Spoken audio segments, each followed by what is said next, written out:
How's it going, everybody? Ryan here, bringing you another top 10 urban legends. This time we're going from Arizona. Starting off at number 10, Luna Canyon echoes with the voices of the dead.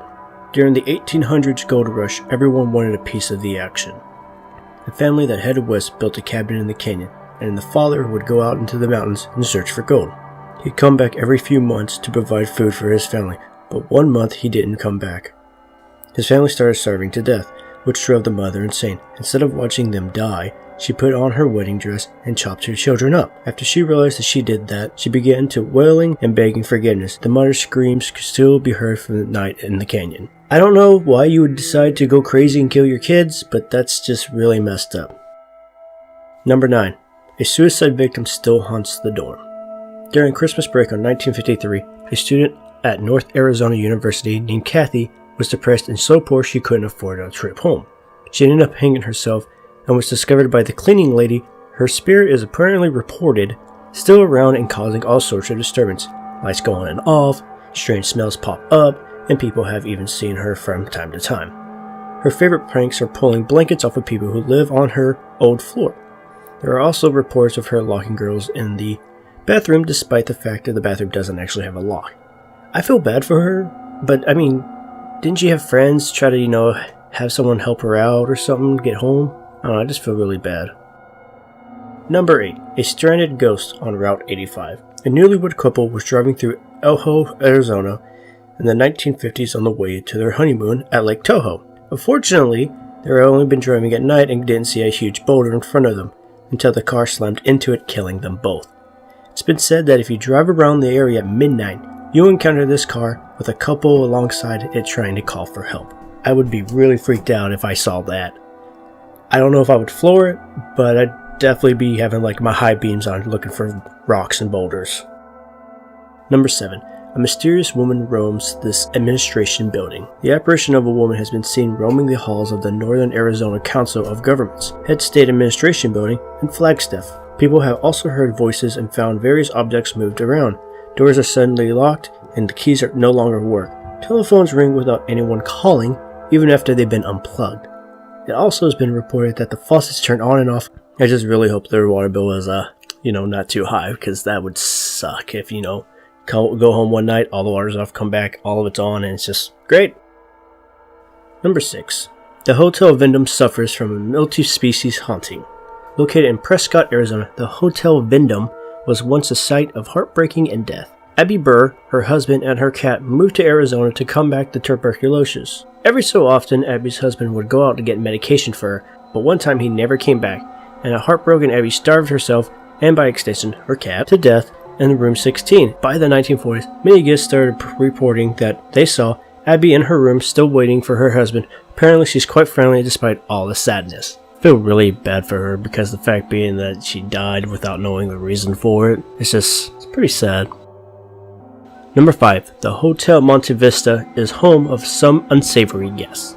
The Hotel Monte Vista doesn't just have one ghost, it has a whole bunch. There's a phantom bellboy that knocks on doors, a bank robber from the 70s, a ghost who is constantly coughing, and the specter of a woman roaming the halls.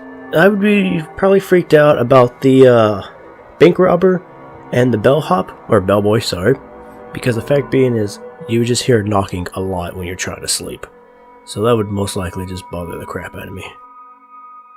Number 4. The Phoenix Lights. In 1977, a famous alleged UFO sighting occurred. Unlike most sightings, however, this was once reported by thousands of people, all within the same time frame. 2 sets of lights were said to be in a triangle-like formation that slowly moved across the sky. Even the governor of Arizona saw the lights and thought of them as otherworldly. Of course, the Air Force later said that the second pair of lights were flares dropped by the aircraft during the exercise. I don't think that really explains the first set. There's still some stuff, plus a bunch of people seeing that at once. Something's going on. Number 3. The Mongolian monster. It's said to be over 7 feet tall, possesses incredible strength, and have red eyes. It's also supposed to smell terrible, with this odor described as smelling as a dead fish, a skunk with bad body odor, decaying pest moss, and the musk of a snapping turtle, which I have no idea what that even means, and it's extremely violent and loves decapitating deer. Reported sites have been all over Arizona, with the earliest dating back to 1980, when someone claimed to see the beast near the Grand Canyon. The report claimed the creature had white hair, 2-inch-long claws. There was also sightings in 1940 which claimed the creature had a deep-set and expressionless eyes. In 2006, a member of the White Mountain Apache Nation claimed there were several sightings of the monster. These reports said the creature was all black, but no one encountered any violence. Number 2. The Museum Club is haunted by its former owner. The Museum Club is an institute on Route 66, both for being a great place to hang out and for the fact that it's freaking haunted. The good news is the ghosts are actually really nice. Back in the 60s and 70s, the place was owned by a couple that unfortunately lost their lives in the club. The wife, Lorna, broke her neck on the stairs and her husband killed himself shortly after. According to the staff, Lorna still shows up from time to time. She shows up at the bar, where people often think she is a bartender and men will hit on her, only to find her gone when they bought her a drink. Lorna's husband usually clinks bottles together at the bar or rearranges them as a prank. The staff doesn't find them scary at all, instead think of them as guardians. Which, to be honest, it seems pretty cool. You know, she's just playing a fun little prank, but does Lorna still get the drink? Does she drink it? Or does the person just end up, just drinking it themselves? I'm just curious about that. On to our last one, number 1. Tucson's Antique Mall is haunted.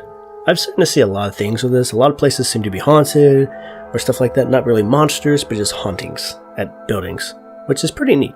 It turns out that there's a haunting antique mall in Tucson. There's one area that used to be a furniture store with an antique typewriter that hasn't been used in many years, but many people can still hear it typing away.